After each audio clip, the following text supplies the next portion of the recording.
Hey guys, I'm back. Welcome to my channel. Don't forget to subscribe and like and post any comments you'd like, and I will try to answer them. So I'm going to talk about a little bit more about exactly what autoimmune encephalitis is, otherwise known as AIE.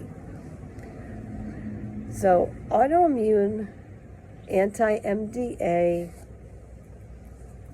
encephalitis is basically an autoimmune disorder in the body. Autoimmune means when your body basically attacks itself. Your body attacks healthy cells. It sees them as foreign and basically fights them like it fights an infection. So in this case, the problem going on is that the receptors in my brain that help communicate between neuron to neuron is attacking itself in my brain. And so basically I'm having a lot of brain issues, memory, hearing, seeing, balance. Oh, there goes the plane again.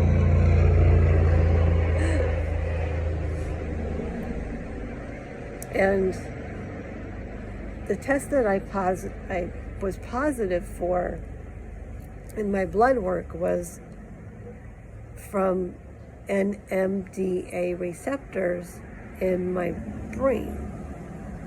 See, normal receptors in my brain talk from neuron to neuron, but in my case, they're kind of like missing the connection. And so it causes a lot of crazy symptoms. It does result mainly in neurological and psychiatric symptoms. So remember, autoimmune means body attacking itself. Encephalitis is basically the brain is being attacked. Receptors in the brain are being attacked. So that's that. Let's go on to my symptoms. A lot of my symptoms, like I already mentioned before, were memory loss, hearing loss, vision changes, seeing floaters in my eyes and on the side. My peripheral vision was definitely affected. Lots of dizziness. My migraines were increasing, and lots of nausea because my migraines were so bad. Definitely lots of exhaustion, higher blood pressure than normal that my blood pressure medication wasn't covering. And at the first few symptoms were actually kind of like flu-like symptoms, just like all over body pain.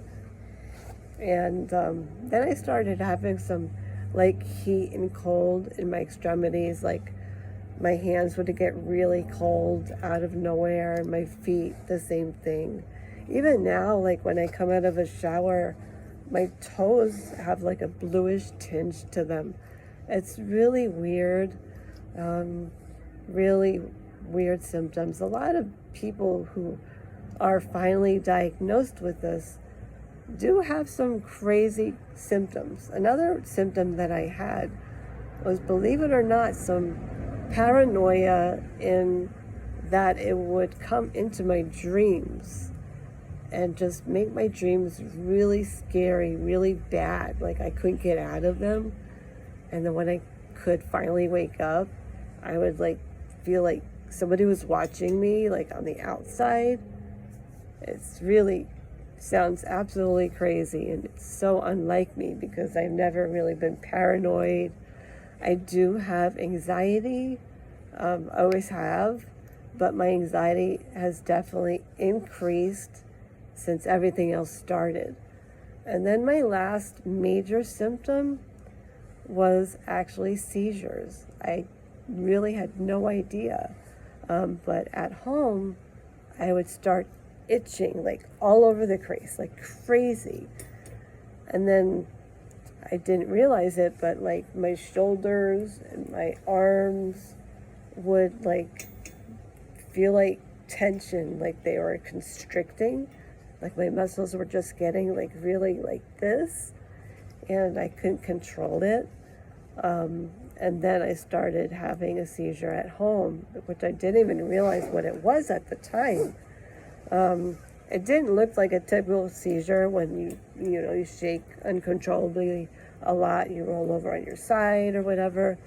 Mine was more like a clonic, I guess is called, where I get really out of it and I have just uncontrollable motions, especially like my arm goes up like that, and I can't control that.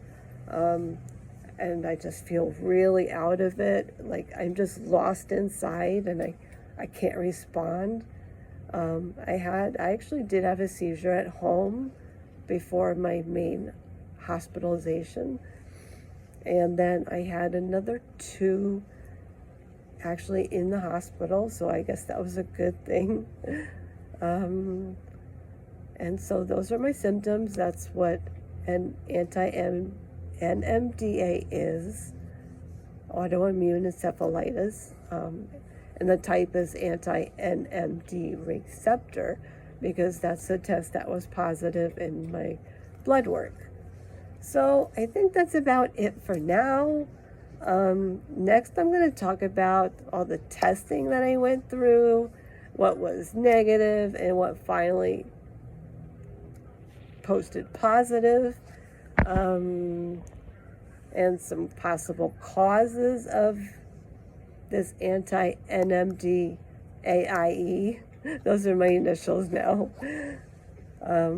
Please post any questions you have, and I will try to answer them in the best of my capabilities, as my brain is still not all there and I still need to schedule physical therapy and speech therapy.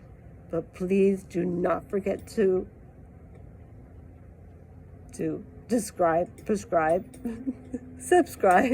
to my channel, and I really appreciate you guys following along. See you later.